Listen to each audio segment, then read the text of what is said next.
trying to keep a straight face thinking about the show I filmed earlier on this very subject. For the books that you're trying to store, but also having some of those older You know, it's funny. If you go back to yesterday's shows, there's a point where my wife just yells at our son for blasting his music. I'd almost like to do the same right now. I only used a little excerpt of it, but it was pretty much summed things up. She's got a real foghorn going on right now. Just right through the wall. Right through the wall. How you doing, everybody? Welcome back to Monkey Shine Lab. In my continuing efforts to clean up and rehouse all of the various comics that came in from Andre at the First 117 recently, and if you're unaware of what I'm speaking about, just go back a couple of episodes to the surprise that he sent to us. Turned out to be quite a box of stuff. We send things to each other all the time, but this was overwhelming, and I want to share the next 12 issues of this. As I rebag and board them, I've kind of grouped them into things so that I can kind of talk about them. A lot of the stuff that he sent to me, it's not going to surprise anyone, is sort of 90s based. And if you know anything about comic books at the time, the industry was floundering, trying to figure out what it would do, and doing really silly things and exorbitant things in order to try to get their customer base to come back to them and continue to spend money like they used to in the old days. So a couple of the things that came in were these newer 1990s Namor, and I just thought that the artwork on them was particularly interesting. But just to let you know, sort of one of the failings of the 1990s was that the quality control wasn't even very good. So as you will see, this is marked here as the 26th episode, or 26th issue, excuse me. If you look at the publication information on the inside cover, it turns out that it's actually not issue 26, it is issue 25. But cover problems, typos, all sorts of issues abound in this era of comic books. So it's one of the reasons why people don't value them as much. But even amongst all of the flotsam and jetsam of the 90s, there were still books that were interesting. There were still some kind of cool things happening, and some interesting artists that were out there working at the time. I got a bunch of issues of Thor, and they're all sort of connected by this event. Comic books in the 90s, late 80s, 90s, they started doing events where it would be this huge cataclysmic horror. You know, that's where you get things like Thanos, and you get things like Darkseid, and all of these other sort of series / life enders. But in here, there's some interesting books too, and apparently, because this says part 7, and then this last Thor was part 14, that means that this Operation Galactic Storm concept jumped across several different books, and I'll show you why I know that. But it's a little bit like I showed with the Batman, where the Idiot Root story went from Batman to Detective Comics and back to Batman. It's common practice to try to cross-pollinate characters and cross-pollinate artists and storylines, and basically getting you to buy each one, you know. This is what you call a key issue, though. The Once and Future Thor, heralding a grand new era.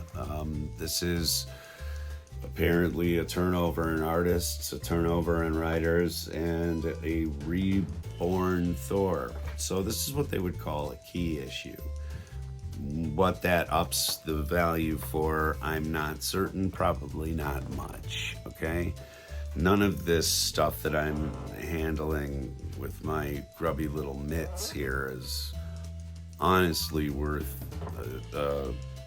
re-wallpapering your outhouse with, most of it.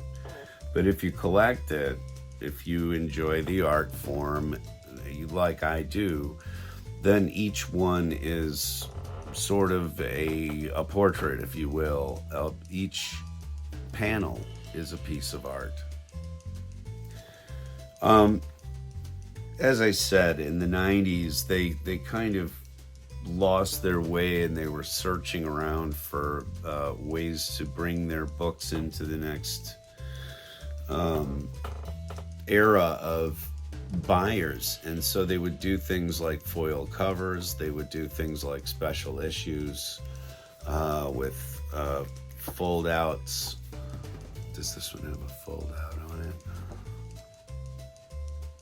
But you know, they were really upping the content. They were making it more geared towards, you know, late teens and adults. And they were trying to sell these, you know, collector's editions at the 30th anniversary. Where are we at now? Something like the 90th anniversary of Marvel or some shit. Like, wow, that's disrespectful. Yes, it is. What? I really did Ghost Rider, but you know, here's another instance of them, you know, giving you like these dramatic fold outs to try to justify this book going for $4.95 US at the time it was printed. It's called Hearts of Darkness, which has a lot of personal meaning to me for other reasons that I won't go into right now. It's far too deep. We're talking about comic books. Come on. But you know, they did stuff like this on the cover where, you know, they had flesh melting off the skull and etc. In the 80s, the 70s, things like that. Yeah, it was gruesome on the inside, but they didn't really do that on the cover as a rule. Then here's another key issue, Nomad, off the key. It's straight off the pages of Captain America comes Nomad.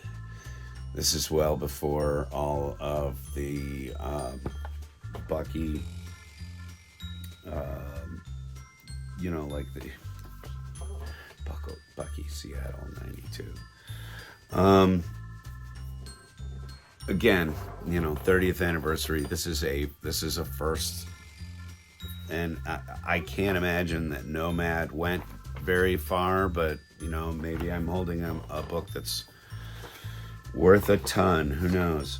But you would get these gigantic fold outs. Is that all of it? Good loud. With all this like great artwork, Wanted Nomad, alias Jack Monroe. And he had a really bad mullet. Dig.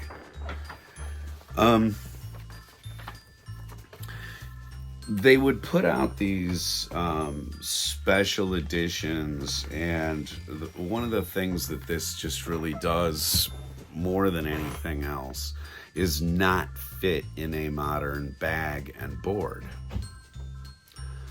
So what you got to do with that is you got to keep a stock of Silver Age, which I do. I have like enough. I will get through getting this collection done without having to buy more of them. But because I don't run across a lot of Silver or Gold Age comic books in a lot of the hunts that I'm doing, it's not something that I keep on hand. But again, these are things that you have to consider if you're going to be a good steward of your collection. I know. Making the whole thing not fun, aren't I? Yeah, it's okay. You can tell me. Also in this box is some key additions that I was never expecting to have in my collection. But I do have Monica Rambeau's debut edition of the Avengers, but this is the first copy of her own book. So that's pretty historic, honestly. And I can only, my biggest criticism of this is that the color palette up here is just sort of just bleh. And so gee, I wonder why this didn't go running off the shelves and Monica Rambeau become a little bit more of a household name. Who knows? Who knows? Who cares? Why bother, right?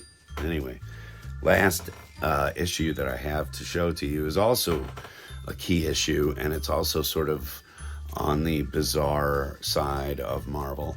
That is the final issue of Dazzler. Key issues are when somebody makes their debut, somebody fights somebody else for the first time, somebody appears as somebody else, blah, blah, blah, blah, blah, blah, blah, right? You get it. But this is a key issue because she croaks. The death of the Dazzler. Who's the Dazzler? I don't have time to explain. Look it up. It's a product of the disco era. As I suppose am I, to some degree.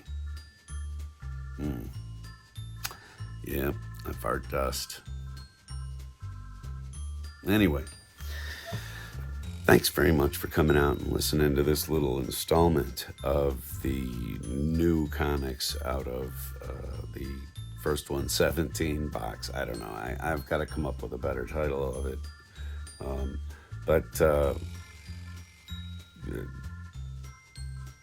Yeah, we'll call it Andre's Care Package number 1, which I don't know, should probably tide me out for the rest of the year.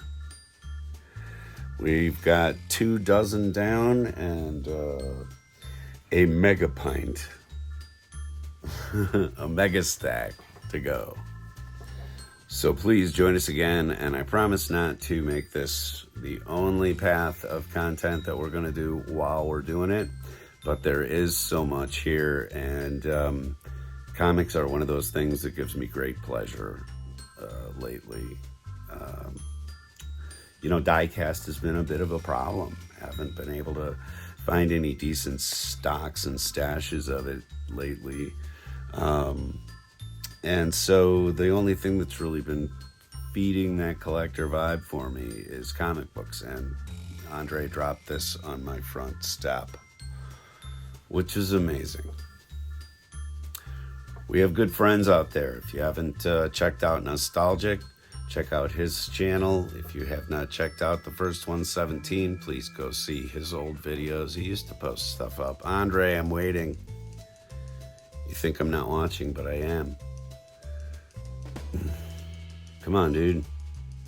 Anyway, there's lots of great creators out there, so please check out some of the other friendlies that we talk with in our chats, and please while you're there, leave a comment yourself. And if you think about it, hit the subscribe button, whatever. Oh, wow. I am so burned out on all of this right now. I already filmed this episode once. Maybe I'll put some of that footage in. I don't know. I kind of fell apart. Anyway, take care, everybody, and I'll talk to you tomorrow. Bye.